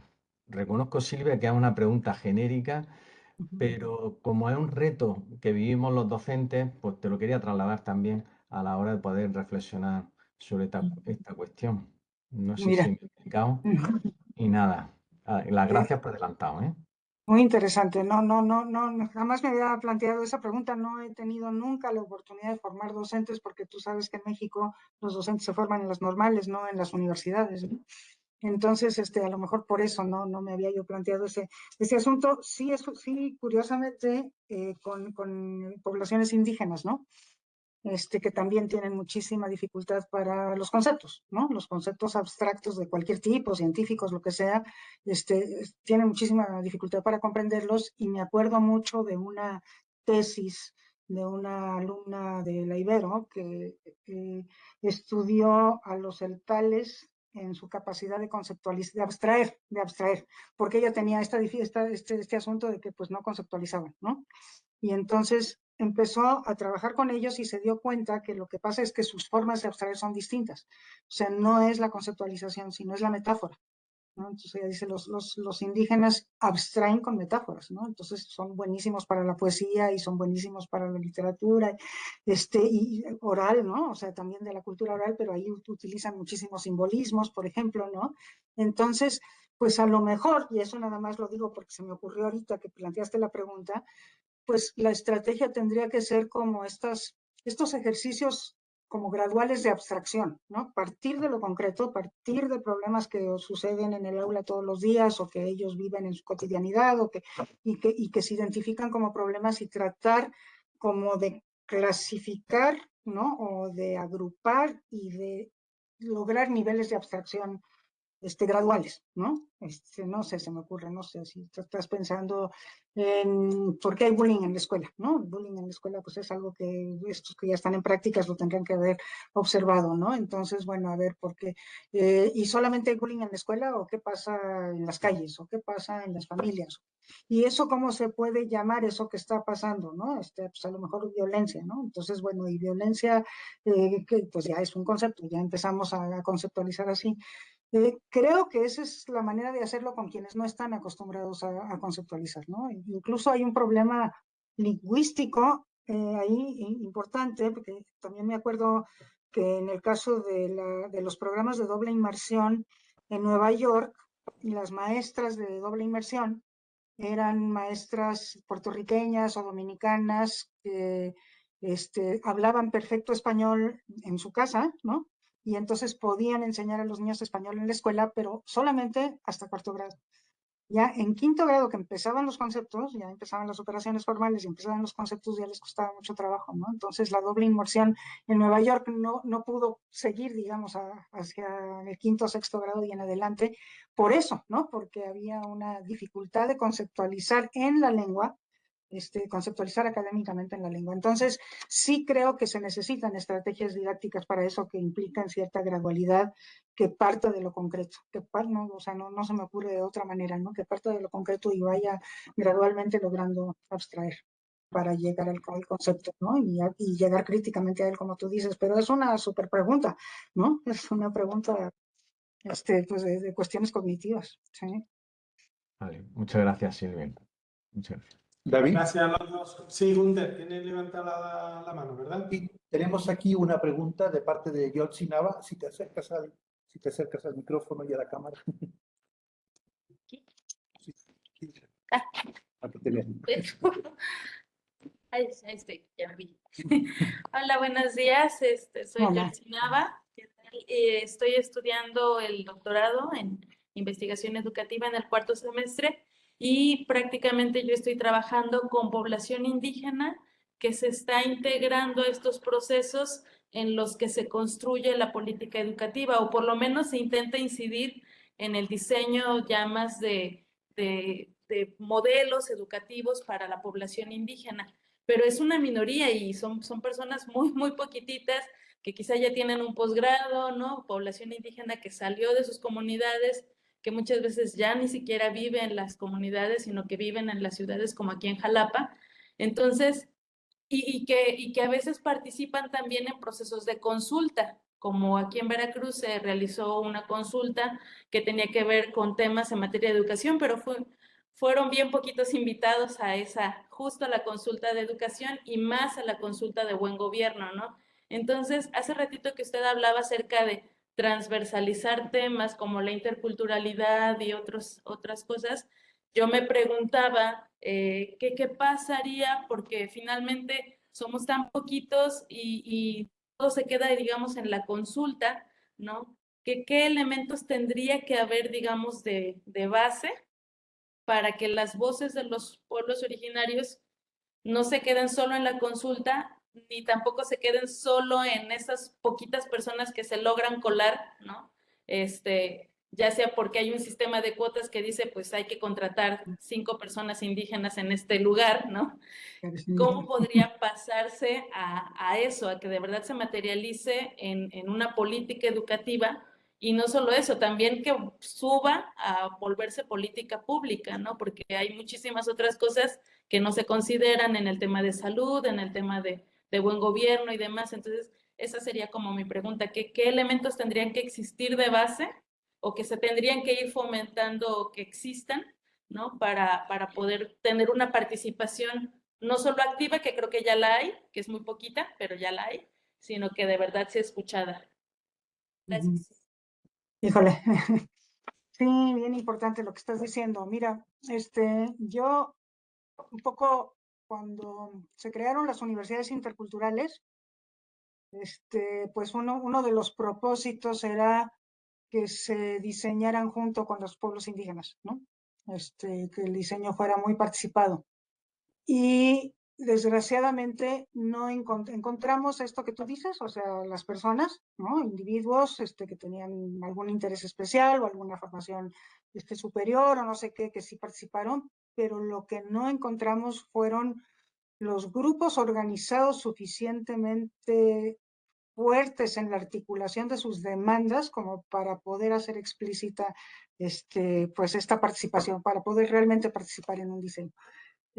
Y bueno, yo la verdad es que eso lo atribuí en ese momento, no sé qué tan cierto sea, a una desmovilización, a una desorganización de los pueblos indígenas que en ese momento pues obedecía a una coyuntura político-electoral, ¿no? En donde por un lado había indígenas que querían votar por López Obrador y por otro lado el ejército zapatista estaba diciendo que no votaran, y entonces ahí se dividieron las organizaciones indígenas y se debilitó el movimiento.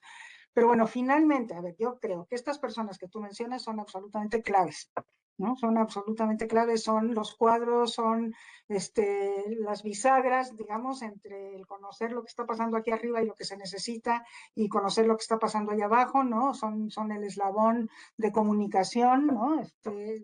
Son absolutamente esenciales, pero solitos no pueden, necesitan tener una base organizada que vaya creciendo en poder, ¿no? Y bueno, también ellos pueden colaborar, digamos, en hacer eso, pero eso es lo que de alguna manera a mí me parece que está haciendo falta, porque me acuerdo había un colega eh, investigador educativo de Stanford, de la Universidad de Stanford, Martín Carnoy, que ha estudiado mucho los movimientos sociales en educación, y él decía que en política pública no hay concesiones, hay respuesta a presiones, ¿no? Entonces, es la capacidad de presionar la que de alguna manera explica por qué hay cambios importantes en política pública. Y eso es lo que hay que fortalecer. Y eso es un trabajo que se logra con la base, que hay que informar a la base, hay que formar a la base para participar organizadamente, ¿no? Para plantear sus demandas, obviamente no violentamente, eso también es parte de la formación, sino con argumentos, ¿no? Y con propuestas sólidas, pero se necesita una base organizada. Esa sería mi respuesta.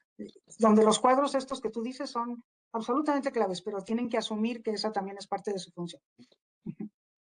Gracias. Gracias, Silvia. Muchas gracias, Silvia. Muchas gracias, compañera y Gunther. Ha levantado la mano ahora Alberto Álvarez Sotomayor, que además es nuestro responsable del área de sociología de la Universidad de Córdoba y experto en sociología de la educación. Alberto. Buenas tardes, ¿me escucháis bien, verdad? Sí, muy Sí. bien. Sí, pues nada, primero darte las gracias de nuevo. Muchas gracias, Silvia, por tu seminario, por tu presentación. Y voy directo al grano porque me ha resultado muy interesante todos esos retos que has planteado de manera tan sistemática. Y yo me preguntaba si no habría un reto de retos o un metarreto, que sería alcanzar o regresar a un cierto consenso de que muchos de estos retos que tú has planteado, que has considerado, pues que realmente sean considerados como retos de los sistemas educativos de una manera compartida. Me explico un poco más. Has planteado, por ejemplo, retos para una educación dirigida hacia la equidad, hacia la interculturalidad, la igualdad de género, la coeducación, la paz, la educación medioambiental, la pedagogización también de las políticas educativas, e incluso otros que no has comentado y que se me ocurren también, como por ejemplo la privatización y la mercantilización de la educación.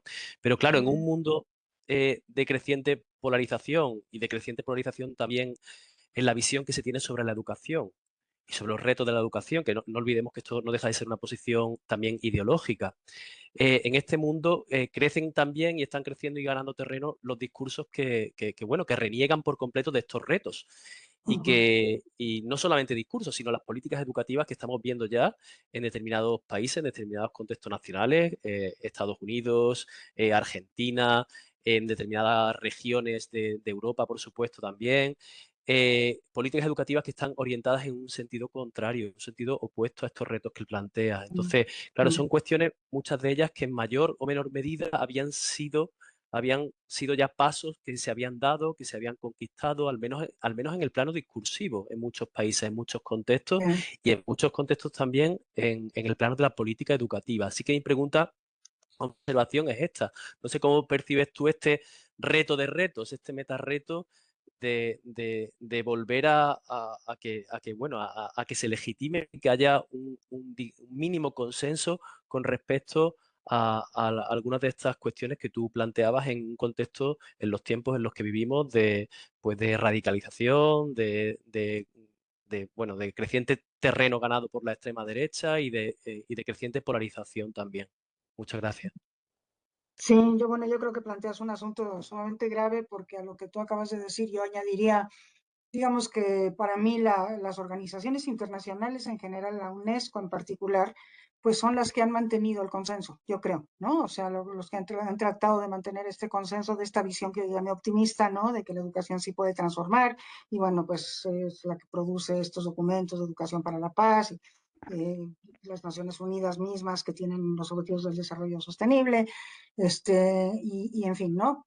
Pero pues a lo que dices yo le añadiría este grandísimo problema del debilitamiento tan terrible que está sucediendo con estos organismos internacionales, ¿no? Que es, digamos, quizás con excepción de la OCDE, pues los demás organismos del sistema de Naciones Unidas están sufriendo un debilitamiento también a marchas forzadas, terrible. Yo digo, te lo cuento como también una anécdota, pero yo tenía un proyecto con el Instituto de Planificación Educativa América Latina, que se tuvo que interrumpir porque las restricciones de parte de UNESCO Central fue que no se dedicara absolutamente ni un segundo del tiempo del personal, ni nada de recursos a aquello que no tuviera financiamiento externo, ¿no? Claro. Y bueno, pues el financiamiento externo es muy difícil de conseguir, entonces, bueno, pues prácticamente están haciendo lo que tienen, el poquito financiamiento, además decreciente, que tienen por parte de Oficina Central. Entonces, bueno, realmente eso es sumamente grave porque eso, ¿no? O sea, los organismos que teníamos que guardaban ese consenso, los consensos estos de, pues te queremos caminar hacia objetivos de desarrollo sostenible, o no sé, desde Jomtien y desde Dakar, y esas cosas que nos daba la UNESCO y que creaban consenso a nivel mundial, pues se están debilitando, ¿no? Entonces, híjole, a mí me parece que pues más bien lo que hay que hacer es estudiar esto, ¿no? A la academia, yo creo que esa es una demanda fuerte, ¿no? Tenemos que tener esto muy presente porque creo que la academia también se salva, digamos, de no polarizarse en términos generales, ¿no? O sea, hay excepciones de academias de derecha, pero en términos generales la academia educativa está más situada, pues de este lado, y bueno, pues yo creo que sí tenemos una obligación como que de estudiarlos para poder encontrar, no sé, poder explicar y poder entender, encontrar resquicios para debilitar, para establecer diálogos informados, para crear bases más amplias que se inclinen para el otro lado, en fin, no sé, pero sí se me ocurre que lo que dices es cierto y que tenemos que estudiarlo y tenerlo muy presente, ¿no? Estudiarlo mejor y tenerlo muy presente. Y pues el llamado al activismo después, pues es hacer mucho más lobbying, mucho más advocacy, y pues mucha más intervención que demuestre que hay otras maneras de hacer educación, yo creo. Ujú. Bien, muchas gracias, Silvia. Muchas gracias, Silvia, Alberto. No hay ninguna otra pregunta pendiente, al menos no se ha levantado la mano. Yo voy a aprovechar y voy a hacer dos preguntas muy breves, Silvia, no es necesario. Más que preguntas, comentarios, no sé si diálogo. Una es que me llama la atención que en el seno de la UNESCO, si no he entendido mal, había dificultades para consensuar cuestiones relacionadas con el género y la democracia. Sí, esas dos cuestiones suscitaban dificultad de consenso, ¿no? Bien, estamos en el año 2026, bueno, no sé cuándo se produjo esto exactamente, 23. porque sí, bueno, 23, lo mismo es, estamos en el siglo XXI, bastante avanzado, y llama soberanamente la atención que se ponga en cuestión en este siglo la democracia, ¿no? Porque es síntoma de que la calidad de los sistemas políticos y de la prevalencia de ideologías que van en retroceso, pues bueno, están poniendo en jaque las libertades y los derechos, ¿no? Y por ende, por tanto, la cuestión del género. No sé si puedes contextualizarnos algo más esta situación que se había dado. Y luego, por otra parte, me llama la atención también que casi en línea con lo anterior, bueno, decías que un 40% de los niños y niñas del mundo, que era un dato que había recopilado recientemente, pues que estudiaban en un idioma diferente al suyo, al materno, y sí percibo que incluso en Europa hay países como España, que ha incorporado los idiomas, digamos, de las comunidades autónomas, regiones o los países históricos, como quieran llamarlo, el vasco, el catalán, el gallego, el valenciano, etcétera. Algunos no, como el bable. El bable es el idioma que se hablaba en Asturias, que está poco usado ya, pero no es lengua cooficial. Ahora estos otros idiomas son lenguas cooficiales. Cuando se han oficializado, han generado un rechazo de la sociedad española del reconocimiento de la diversidad cultural que supone esa heterogeneidad de idiomas que conviven históricamente, ¿no? Pero que, bueno, pues el rechazo se produce cuando se aspira a que se incorpore a los canales oficiales de comunicación, por ejemplo, el Congreso de los Diputados, o su reclamación para que sean reconocidos igualmente en el Parlamento Europeo, ¿no? Bueno, no sé, me preocupa y al mismo tiempo pues era un comentario que lo quería compartir porque es verdad que yo cuando en algunas ocasiones y en algunos países y en algunos territorios muy concretos he visto ese rechazo a las lenguas, digamos, maternas de grupos étnicos pues más reducidos en Bolivia, en Ecuador, en fin, en otros países de América Latina, incluso de Asia, pero no lo había visto hasta ahora forma tan flagrante el rechazo en países donde están totalmente consolidados y forman parte de la historia, de su cultura, ¿no? En fin, intercambiar este comentario y el otro que había hecho antes, ¿no? Sí, bueno, y mira, de lo primero, pues sí es muy sorprendente porque cuando se presentó, ahí hubo un equipo, digamos, de expertos internacional que revisó la recomendación. Algunos de nosotros pensábamos que se tenía que rehacer y que se tenía que convertir en convención y no quisieron, o sea, sabían que se iban a enfrentar a este tipo de problemas, entonces más bien fue una revisión. Pero bueno, en el equipo sí se hicieron, en el equipo de expertos se hicieron transformaciones muy importantes, ¿no? No tenía nada de sostenibilidad, por ejemplo, y se metió ese capítulo. Y entonces, bueno, después cuando se discute, a mí me tocó asistir a esta reunión de discusión, estaban 93 países presentes, ¿no?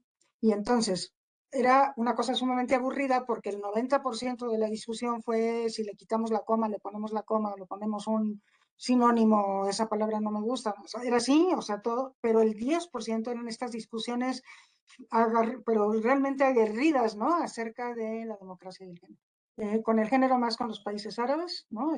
Pues bueno, desgraciadamente tienen que ser documentos de consenso, porque si no, no son aprobados por la Asamblea, ¿no? Entonces hay que llegar a consensos y eso te implica matizar, tienes que matizar, ¿no? Entonces, bueno, pues los incrementos son gradualitos, ¿no? Porque hasta dónde puedes llegar para realmente lograr consenso, ahí sí se escucha a las minorías, ¿no? Entonces, ahí, y con el asunto de la democracia, bueno, pues los rusos ahí se opusieron de una manera terrible a la mayor parte de las cosas que ahí se decían y otros países dictatoriales también, ¿no? Que bueno, pues es natural que eso ocurra, ¿no? Entonces igual ahí también hubo un matiz menos matices en cuanto a democracia que en cuanto a género, pero y en sostenibilidad también hubo algunas voces, no eran bloques, pero sí algunas voces que también hicieron llegar a algunos matices, ¿no? Entonces, bueno, ese es un poco el contexto y bueno, pues ahí está la recomendación, ustedes pueden ver cómo quedó, si es un avance yo creo que notable, se podría haber avanzado más de no haber sido por estos bloques, digamos, de países de derecha que están frenando, digamos, estos consensos, ¿no? Y respecto a la lengua, pues mira, yo eso me lo explico porque es racismo, ¿no? En el fondo, es racismo y no hemos tenido una educación antirracista, ¿no? Que también yo creo que, o sea, cuando yo hablé de la educación para construir un país intercultural, que eso es una educación antirracista finalmente, ¿no? Pero ahorita justo cuando estabas hablando de lo que pasa en España, se me vino a mí a la mente aquí en México. Ustedes sabrán que elegimos a los jueces, ¿no? Esta es la reforma judicial reciente, fue que elegimos a los jueces y quien quedó como presidente de la Corte Suprema es un indígena mixteco, un abogado, una persona muy bien formada, sumamente inteligente, yo lo conozco bien, pero es impresionante la reacción de la población. O sea, es impresionante. Tú ves en redes sociales, ¿no? El otro día, por ejemplo, hicieron una sesión en una comunidad indígena porque había asuntos indígenas y quisieron llevar la sesión de la corte a hacerla pública en una comunidad indígena. Y bueno, las cosas tan horribles que salieron en redes sociales, de que se disfrazaron de terians y eran animalitos y no tienes idea que las cosas que emergen, ¿no? Con tantito que suba la cabeza alguien que ha sido pues colonizado y denigrado y todo lo demás, bueno, pues viene el racismo y la aplasta de nuevo, ¿no? Es una cosa espantosa. Y yo me imagino que esto que está pasando con las lenguas en España, pues de alguna manera es lo mismo, ¿no? O sea, está haciendo aflorar ese racismo que está en nuestro ADN, que tenemos que destruir genéticamente, porque de otra manera no se puede, ¿no? Entonces, pues es eso. Por eso yo creo que una educación antirracista, por lo menos en estas sociedades democráticas que tenemos, es importantísima, ¿no? Muchas gracias. David, Gunther, tenía la mano levantada, sí. y una última participación aquí desde Sí. Veracruz. Muy Nuestro bien. invitado, el profesor Mamani Tondoni de la Universidad Nacional del Altiplano de Perú. Adelante, José. Bien, buenos días. Felicitaciones, doctora, por su participación. Excelente información que nos proporciona. Bueno, mi comentario y pregunta. Teniendo en consideración que toda política educativa debe ser para una mejora de la calidad de vida, las condiciones sociales de todos los actores, pero esa política educativa debe partir desde una realidad, desde un consenso. Teniendo en consideración el caso de mi país, ¿no? Perú, el Perú es un país diverso, multicultural, lo que significa que las políticas educativas deben partir desde la diversidad, para esa diversidad. Pero en la práctica no se da eso. Una política educativa se convierte a partir de programas, de proyectos generadas, solventadas económicamente por organismos internacionales. Pero una vez que termina esto, pasa al Estado y el Estado lo convierte en política educativa. Pero no se logran los mismos logros que se tuvo como proyecto o como programa. O sea, ya no hay continuidad, ya no hay esa solvencia económica con la cual el proyecto o la ONG trabajó. Lo que significa entonces que no ha generado una toma de conciencia en los actores educativos, me refiero a docentes, a estudiantes, a la comunidad, a los padres de familia. Entonces, al convertirlo como política educativa, el Estado prácticamente lo convierte en currículas, en teorías, en enfoque, todo, para que los maestros ejecuten el desarrollo. Y para la supervisión, para el control, para la evaluación, no los deja participar a los actores que han sido propiamente como actor de esos proyectos, de esos programas, sino vienen externos. De repente los mismos, las mismas personas de los proyectos, de esas ONGs que han participado, que son en su gran mayoría extranjeros. Entonces, esa política educativa prácticamente queda en el vacío. Los docentes desarrollan a su manera, la comunidad no acepta, de repente, ¿por qué? Porque ya no hay esa solvencia, ese apoyo social que les ha generado, lo que no ha formado, en el fondo, una toma de conciencia para dar continuidad, sostenibilidad y proseguir adelante ellos, para que ellos también tomen actitudes como tales, para que con la educación mejoren, superen, alcancen mejores condiciones de vida. Por tanto, mi pregunta es, entonces, ¿cuál debe ser el criterio para que una política educativa en un Estado funcione y que todos los actores participan muy activamente? Gracias. Esa es la película, la pregunta que se hacen los que se dedican a la política pública en este momento, ¿no? De por qué fracasan las políticas públicas, ¿no? ¿Por qué fracasan? Porque en los hechos es eso, ¿no? O sea, hay una política que parece ser muy prometedora, que cuenta con el apoyo de la población que la va a recibir, que fue sometida a consulta, que fue consensada, y cuando empieza a operar, fracasa. ¿Por qué fracasan? ¿No? Y entonces, bueno, este asunto del fracaso, como comentaba, se ha visto que está en el proceso de implementación, ¿no? Una política tiene ciclos, ¿no? Que hay un diagnóstico, después hay un diseño, después hay una consulta para ver si el diseño esté bien, después hay una implementación y después hay una evaluación. Y es en el proceso de implementación a donde se dice que fracasan las políticas, no en el diagnóstico, no en la elaboración. Esas están en general bien hechas, ya se desarrolló la ciencia que de tal manera que esas están bien hechas, pero cuando empieza la implementación ahí empiezan los problemas, ¿no? Entonces por eso ahora incluso se han desarrollado estas cosas que llaman las ciencias de la implementación de políticas, ¿no? Que tratan de entender y explicar por qué sucede eso. Y la respuesta, pues no, todavía no existe una respuesta, pero al parecer los intentos para encontrar formas diferentes de hacer política vienen por el lado de que en lugar de que las políticas vengan de abajo hacia arriba, se construyen de arriba hacia abajo, perdón, se construyen de abajo hacia arriba.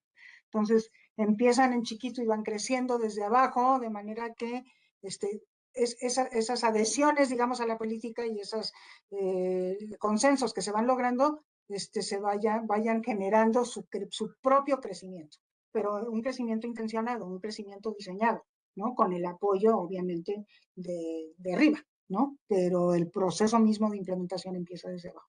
Muy difícil porque eso implica empezar pequeño y para los políticos eso no es atractivo. No es atractivo porque los políticos lo que quieren es poder dar números grandes, ¿no? O sea, dar resultados de grandes volúmenes de población. Entonces, como no es atractivo, pues tampoco le están metiendo un poco eso. Pero parece que de otra manera, pues a lo que llevan es al fracaso y tampoco los políticos quieren dar cuentas de una política fracasada, ¿no?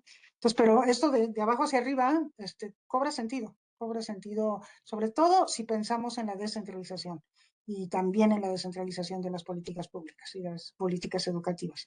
De manera que a nivel de unidades territoriales más pequeñas, pues esto pueda ir ocurriendo. Creo que hacia allá va el asunto.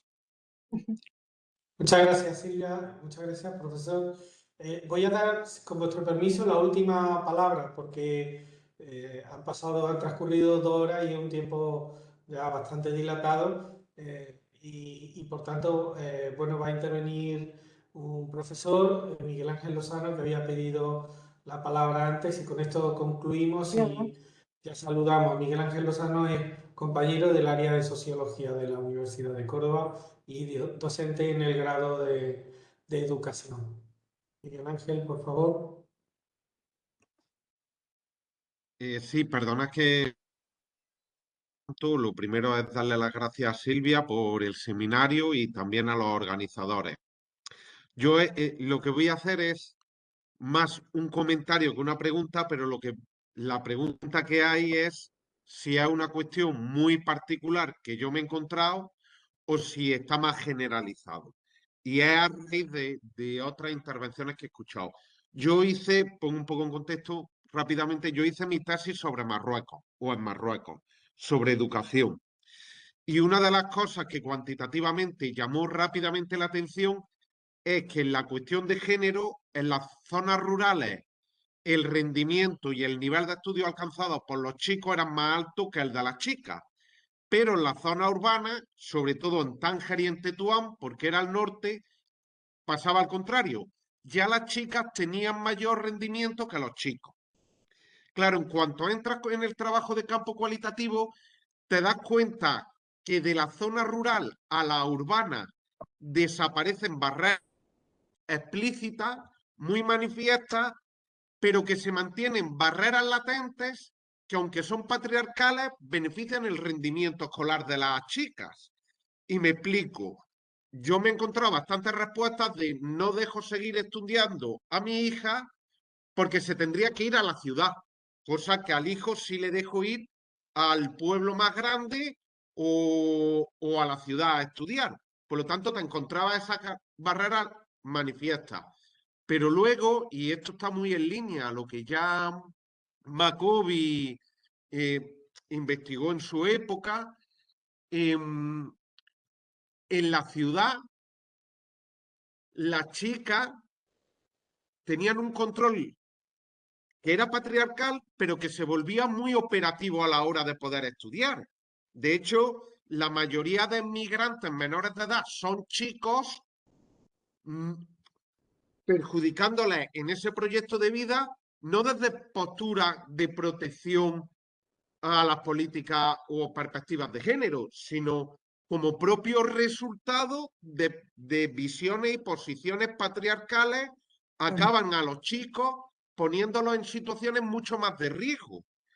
¿Por qué digo esto? Porque yo creo que, no sé si es particular de allí, eso ya se ha superado en muchas sociedades, yo creo que parte de la mejora del rendimiento que se le otorga a las chicas es porque se han eliminado las barreras explícitas, pero siguen quedando barreras implícitas del patriarcado, pero que la escuela premia. No sé si es una cuestión muy localizada, que yo estoy generalizando, o si estoy más o menos en lo cierto.